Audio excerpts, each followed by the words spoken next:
नमस्कार, जम्मू संवाद में आपका स्वागत है और मैं हूं ललित खजूरिया। अगर आप ये सोच रहे हैं कि ओमिक्रॉन के मामले जो है वो सिर्फ बाहरी राज्यों में है देश के, तो ये आप गलत समझ रहे हैं और अब आपको सचेत होने का वक्त आ गया है, क्योंकि लगातार देखने को मिल रहा है कि जैसे जैसे ये मामले घट रहे थे और हमने भी कोरोना को बड़ा हल्के में लिया और जो अप्रोप्रिएट बिहेवियर हमें अपनाना चाहिए था वो हम नहीं अपना रहे थे। और लगातार यहाँ पर आप देखिए कि किस तरह से भीड़ यहाँ पर देखने को मिली। अभी भी बाज़ारों में जाइए तो आप देख सकते हैं कि किस तरह से जो प्रिकॉशंस हैं हम वो नहीं ले रहे हैं। लेकिन अब चिंता का विषय आ गया यहाँ पे, क्योंकि ओमिक्रॉन के 3 मामले जो हैं वो जम्मू में पाए गए हैं। हालांकि अच्छी बात यह है कि ये तीनों व्यक्ति पॉजिटिव से अब नेगेटिव हो चुके हैं, लेकिन ये पता ही नहीं चला कि ओमिक्रॉन जो है वो जम्मू तक पहुंच चुका है। 30 नवंबर को इनके टेस्ट लिए गए थे, दिल्ली भेजा गया था और अब जो रिपोर्ट सामने आई है वो ये आई है कि जो टेस्ट लिए गए थे वो ओमिक्रॉन उसमें आया था, यानी कि ओमिक्रॉन ने यहां पर जम्मू में दस्तक दे दी है। और अब और ज्यादा हमें सचेत रहना पड़ेगा। जो हम बकायदा वो नियमों का पालन करते थे उन्हें अब फिर से सख्ती से कड़ाई से हमें करना पड़ेगा, क्योंकि अब कोई भरोसा नहीं कौन किसकी चपेट में आ जाए और कितने ऐसे हो सकते हैं। हालांकि ऑर्डर दे दिए गए हैं कि जिस जिस संपर्क में वो आए होंगे जिनके उनके वहां पर उस लोकेलिटी के जो है वो टेस्ट लिए जाएंगे। इसी पर बातचीत करने के लिए हमारे साथ रोहित जंडियाल जी जुड़ चुके हैं और जागरण के वरिष्ठ पत्रकार। Sir hello. जी लली जी। जी लली जी। क्या कहा जाए कि इस वायरस ने भी दगा दे दिया, क्योंकि करीब महीने के बाद पता चल रहा है कि जो सैंपल भेजे गए थे दिल्ली में वो जो है वो ओमिक्रॉन उसमें पाया गया था। हालांकि अच्छी बात यह है कि वो नेगेटिव हो चुके हैं व्यक्ति। हाँ लली जी, देखो कि जम्मू में क्या प्रॉब्लम है कि जम्मू में हमारे जितने भी जो जीनोम सीक्वेंसिंग की जो फैसिलिटी जम्मू में नहीं है। अच्छा। तो उसके लिए कोई भी जो टेस्ट लिया जाता है वो जहाँ के सैंपल लेकर उसे दिल्ली की लैब में भेजे जाते हैं। तो ये जो आज इन 3 महिलाओं में, इसमें से 2 फीमेल थी और एक जो है एक और स्टूडेंट थी, मतलब तीनों फीमेल हैं। एक दो तो बनतलाब की रहने वाली, 2 तराबिलों की रहने वाली हैं और एक केवी बनतलाब की है, जी 10वीं की छात्रा है। तो उसमें एक अच्छी बात ये हुई है कि जो तीनों जो 30 तारीख को ही जो तीनों जो पॉजिटिव हुई थी, लेकिन जो लड़की की जो उस टाइम पर जो पेपर देने आई हुई थी उसके जो संपर्क में जितनी भी छात्राएं आई थी जो पॉजिटिव आने के बाद सभी के सैंपल लिए गए थे, लेकिन उनमें से किसी में भी जो संक्रमण की पुष्टि नहीं हुई थी जी।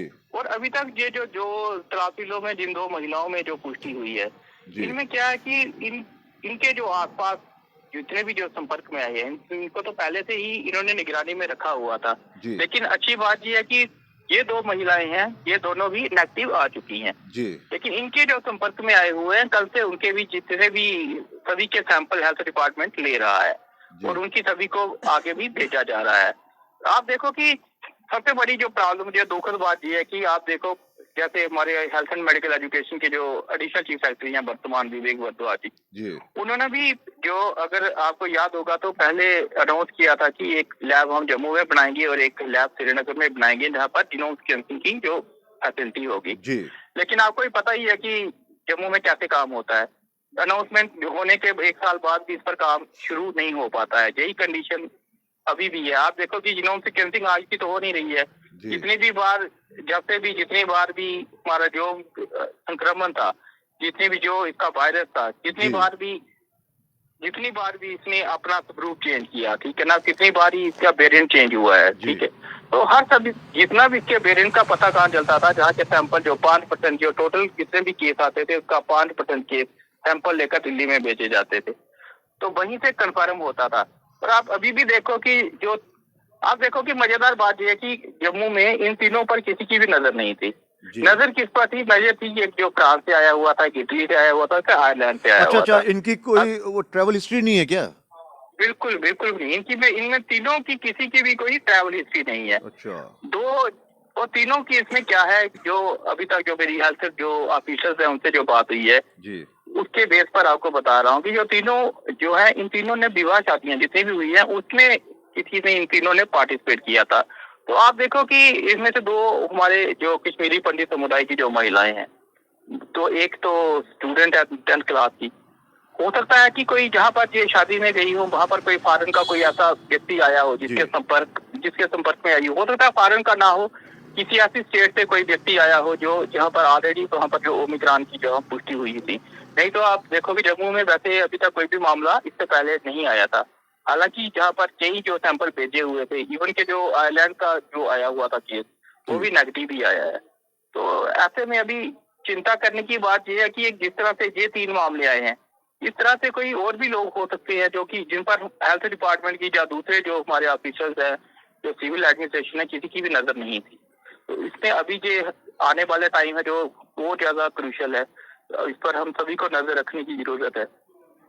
मतलब कुल ये कहा जाए कि यहाँ पर वो लैब नहीं है और इस लैब के ना होने के कारण जो टेस्ट यहाँ पर जीनोम सीक्वेंसिंग के जो टेस्ट यहाँ पर हम नहीं कर पा रहे हैं, उसका भी जो है एक किस्म का कहते हैं कि अगर वो टेस्ट नहीं होंगे तो ये तो अगर दिल्ली में भेजा जाएगा, अब जब दिल्ली से रिपोर्ट आएगी, महीने के बाद रिपोर्ट आती है या 20 दिन के बाद, तब तक तो मतलब कंफर्म हो ही नहीं सकता ना क्या होगा क्या नहीं। बिल्कुल नहीं, आप देखोगे इसके और ये भी साबित हो गया कि ये जो टेस्ट अब यहाँ पे RT-PCR या दूसरे जो टेस्ट अगर होते हैं तो उसमें तो ये आएगा ही नहीं ना, उसमें तो सिंपल सा आएगा कि हाँ जी कोरोना हो सकता है। आप देखो जम्मू में जो फैसिलिटी है वो है, जहाँ तो आप रैपिड टेस्ट करवाओ, जहाँ करवाओ वो RT-PCR, और ये दोनों सिर्फ टेस्ट हैं सिर्फ ये कंफर्म करने के लिए कि आप पॉजिटिव हैं या नेगेटिव हैं। आपको इनमें से ये नहीं पता चल सकता कि आप कौन से वेरिएंट से आप इन्फेक्टेड हो, ठीक है, आप कौन सा वेरिएंट है। उसके लिए तो आपको जीनोम सीक्वेंसिंग ही करनी पड़ती है, जो भी सैंपल लेकर। और इसकी फैसिलिटी तो हमारे जो आसपास है, जहाँ के जितने भी सैंपल हैं वो दिल्ली की लैब में ही भेजे जाते हैं। अगर आप देखो तो अगर आपको याद होगा कि जो फ्रांस से आया था, या इटली से आया, या आयरलैंड से आया था, उनके सैंपलों की रिपोर्ट भी आने में 15-15 दिन लग गए। और कोई भी आपको भी पता है कि मैक्सिमम जो केस होते हैं उसमें कोई भी जो संक्रमित हो जाए तो मामूली सा संक्रमण होता है, उसमें 10-12 दिनों के बाद ऑलमोस्ट वो नेगेटिव हो जाता है। इसमें आप देखो कि अभी तो डॉक्टर्स बोल रहे हैं कि ओमिक्रॉन इतना खतरनाक नहीं है, लेकिन इसमें एक चीज है कि इसकी जो संक्रमण की जो तीव्रता है, मतलब इसकी जो संक्रमण की जो तेजी के साथ फैलता है वो बहुत ज्यादा है। अब ये कितने लोगों को और संक्रमित कर चुका है, ये अपने आप में देखने वाला है कि आने वाले दिनों में, जैसे कल से, यानी कि ये तो बड़ा छुपा रुस्तम है ये वाला वायरेंट जो है। जी जी जी बिल्कुल। अभी तक जो हेल्थ ऑफिशियल से बात होती है उसमें उसके बेस पर तो यही कहा जा सकता है। मतलब कि अभी तक लैब का यहाँ पे एस्टेब्लिश ना होना और जीनोम सीक्वेंसिंग की मतलब टेस्ट यहाँ पे ना होना, ये दर्शा रहा है कि अभी भी जम्मू कश्मीर में जो हेल्थ की फैसिलिटी है वो बड़ा लाइटली लिया जा रहा है। बहुत ही मुझे लापरवाही देखने को मिल रहा है। ये मतलब ये कर क्या रहे हैं, चाहते क्या हैं ये लोग? आप देखो कि जिस तरह से हमारे जम्मू कश्मीर में, अगर आपको याद होगा तो सेकंड वेव थी, इसी साल जो मई में था, मई में आपने देखा ही है कि केस कैसे आए थे। 100 का 200 आया था, 200 का 400 हुआ था, 400 का 800 हुआ था, और एक टाइम ऐसा आया था कि एक दिन में 5-5 हजार केस आ रहे थे जी। उस वक्त लगता था कि हमारा जो पूरी एडमिनिस्ट्रेशन है, चाहे वो सिविल एडमिनिस्ट्रेशन है, चाहे हमारा हेल्थ डिपार्टमेंट है, वो इतना एक्टिव था कि लग रहा था कि अब पता नहीं कौन सी क़यामत आने वाली है, कौन सी यहाँ पर कितनी फैसिलिटीज आ जाएंगी। उसके बाद एकदम से ये भी डिमांड होने लगी कि क्यों ना जम्मू और श्रीनगर में एक लैब जीनोम सीक्वेंसिंग के लिए भी खोली जाए।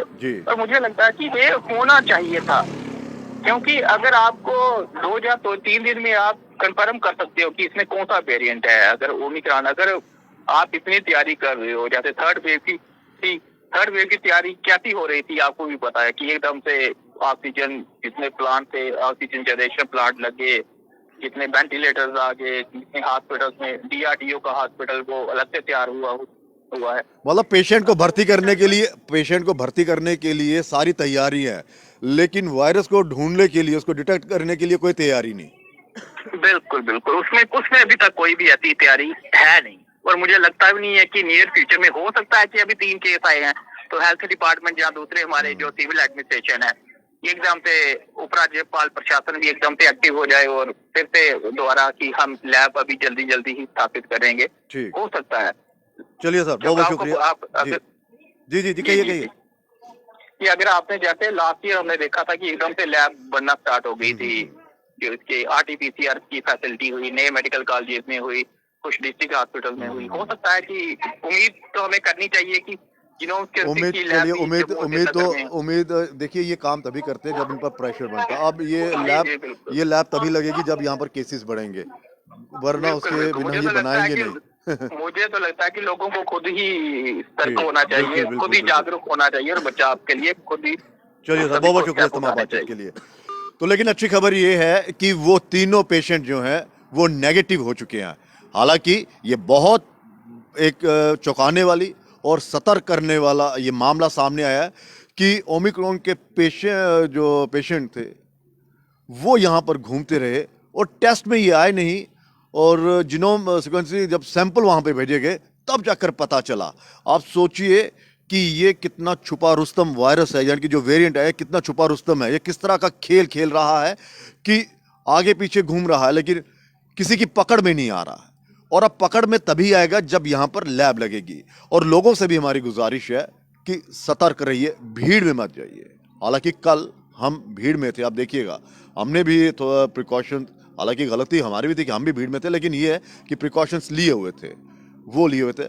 आज अगर लोग कहेंगे कि आपका मास्क है, तो मैं अपने घर के पास ही खड़ा हूँ और बाहर हूँ, कोई ज़्यादा उसमें भीड़ भी नहीं है, ठीक है। लेकिन फिर भी हमारी लोगों से गुजारिश है कि आप पूरी तरह से एहतियात बरतिए। और दूसरा ये है कि पैनिक ना होइए। सबसे अच्छी खबर ये है, इसमें जो सकारात्मक मैसेज जो है वो ये है कि पेशेंट ठीक हो गए हैं। ठीक होने का मतलब ये नहीं है कि आप लापरवाह हो जाए, आप सोचे कि कोई बात नहीं हो जाएगा तो ठीक हो जाता है, ऐसा नहीं है। ये आए ना हमारे पास, ये जो वायरस जो है ये हमारे पास भड़के ही ना, यहाँ पे आगे ये ब्लास्ट ना करेगी इतनी ज़्यादा करके, और हमारे पास फटके भी ना, ठीक है ना। है ये भड़काऊ है, क्योंकि किस किस पे चले जाएगा और कब ये ब्लास्ट कर देगा कोई भरोसा नहीं। लेकिन फिर भी हमें सतर्क रहना पड़ेगा और लोगों से भी गुजारिश है कि थोड़ा सतर्क रहिए और लैब यहाँ पे लग जाए तो ज़्यादा बेहतर है। दूसरा ये कि आप सोचिए कि 1 महीने तक, करीब 1 महीने का पता ही नहीं चला कि कहाँ कहाँ ये घूम रहे हैं। फिलहाल इजाज़त दीजिए, और लोगों से भी गुजारिश है और हमारी एडमिनिस्ट्रेशन से भी गुजारिश है कि यहाँ पर तुरंत जो है वो लैब लगाइए। और ऐसा नहीं है कि प्रेशर आप पर बिल्ड होगा तो तभी आप सब कुछ करोगे, फिर जागोगे, फिर रिपोर्ट आएगी, फिर आपके ऊपर फिर से कोई इंक्वायरी बैठेगी, फिर इंक्वायरी में आपको करेंगे नहीं जी हमने वहाँ पे भेजा ऐसा ऐसा ऐसा। तो ये सारे जितने भी आपके वो है ना बहाने, वो दरकिनार कर देना और अब तैयारी कर लीजिए। फिलहाल इजाज़त दीजिए, नमस्कार।